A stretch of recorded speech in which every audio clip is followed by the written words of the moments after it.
Okay, next है question number 6 from section C. इसमें है 6 questions of 3 marks each.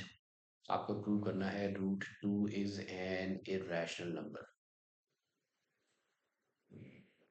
Question number 26 का ये पार्ट ए है और आपको प्रूव करना है root 2 is an irrational number. हम मान लेते हैं कि ये इरेशनल नंबर नहीं है, ये रैशनल नंबर है। Let us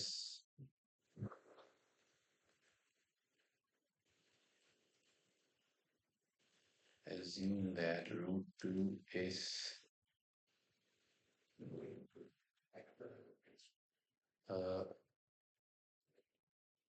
rational. अगर ये रैशनल नंबर है तो होगा ए और बी की फॉर्म में, where a and b are coprimes. A and b coprimes का मतलब है कि इन ये किसी भी और नंबर से डिविजिबल नहीं है, सिर्फ 1 को छोड़ के। ओके, तो इनको मैंने कर लिया क्रॉस मल्टीप्लाई। तो क्रॉस मल्टीप्लाई किया तो आ गया root 2 is equal to root 2 into B is equal to A. फिर मैंने किया square on both sides. We get square on both sides किया तो यही कर लेते हैं, स्क्वायर ऑन बोथ साइड्स। तो let's square them on both sides. Okay, तो ये हो गया बी का स्क्वायर बी स्क्वायर, रूट 2 का स्क्वायर 2, तो 2b square is equal to a square. अब 2b square is equal to a square का मतलब है ए स्क्वायर को आपने डिवाइड किया 2 से, क्वोशंट आया बी स्क्वायर, रिमाइंडर है 0। तो ये बन गया डिविडेंड, ये बन गया डिवाइजर, ये बन गया क्वोशंट रिमाइंडर। और डिविडेंड इज इक्वल टू होता है divisor into quotient plus remainder, तो आपको ये मिल गया। तो इसका मतलब है कि 2 ने डिवाइड कर दिया ए स्क्वायर। 2 divides a square. अब थियरम बोलती है कि अगर एक प्राइम नंबर किसी स्क्वायर नंबर के स्क्वायर को डिवाइड करे तो वो प्राइम नंबर उस नंबर को भी डिवाइड करेगा। तो यहाँ हो गया 2 डिवाइड्स ए। ओके, अब इसको रिप्लेस करते हैं हम। 2b square is equal to a square. 2 divides a square का मतलब है कि ए को 2 ने डिवाइड किया, कुछ क्वेश्चन आ गया सी, इंटीजर सी, और ये हो गया 0। तो यहाँ से आपको मिलेगा ए is equal to 2c where c is belongs to some, c कोई इंटीजर है, या इसीलिए लिख सकते हो where c is an integer। c is an integer। Okay, अब a is equal to 2c हम रिप्लेस करते हैं इधर 1 में। तो 2b स्क्वायर हो जाएगा, a की जगह आएगा 2c का होल स्क्वायर। तो 2b स्क्वायर हो जाएगा 2 का square 4c square, 2 2 jar 4।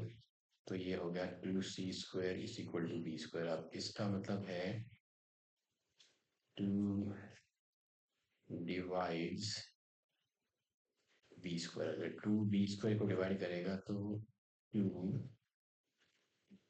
B को भी डिवाइड करेगा एज पर थियरम। अब यहाँ 2 डिवाइड्स बी है, 2 डिवाइड्स ए है, लेकिन ए और बी तो हमने हमारे को प्राइम से, so therefore 2 divides A and B, which contradicts our assumption that A and B are co-primes। जो A और B को प्राइम्स थे वो हमारी assumption को ये कॉन्ट्रडिक्ट करती है। एंड हमने एक को प्राइम्स इसलिए थे क्योंकि हमने रूट 2 को रैशनल माना था। देयरफॉर हमारी जो assumption है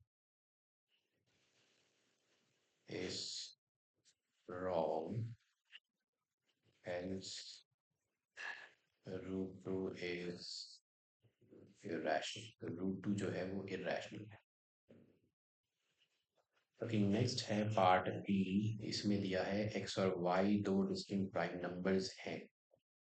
एक्स और वाई प्राइम नंबर्स हैं, आपको पी दे रखा है, पी है X square into Y cube, Q दे रखा है X into Y square, X into sorry Y raise power 4, और आर दे रखा है x raise power 5 into Y square.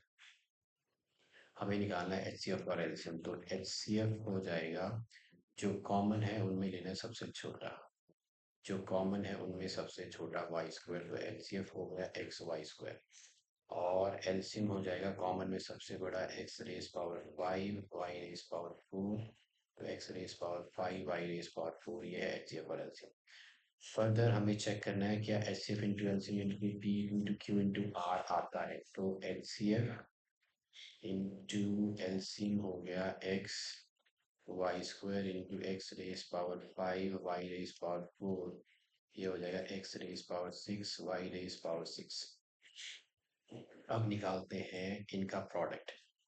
तो P into Q into r करते हैं, P into Q into r, और तो P into Q into r हमारे पास तीन नंबर्स हैं। तो P into Q into r अगर हमने किया तो ये पहला था x square y cube x y raise power 4 और x y x 5 y square. तो एक्स हो जाएगा, यहाँ इसकी पावर ऐड करो, 2 + 1 3 + 5 8, और y है 3 + 4 7 एंड 2 इज 9। तो यहाँ पे जो H C F into LCM है is not equal to P into Q into R है। तो मतलब ये प्रॉपर्टी जो है तीन नंबर्स के लिए नहीं है, वैलिड है ओनली फॉर टू नंबर्स।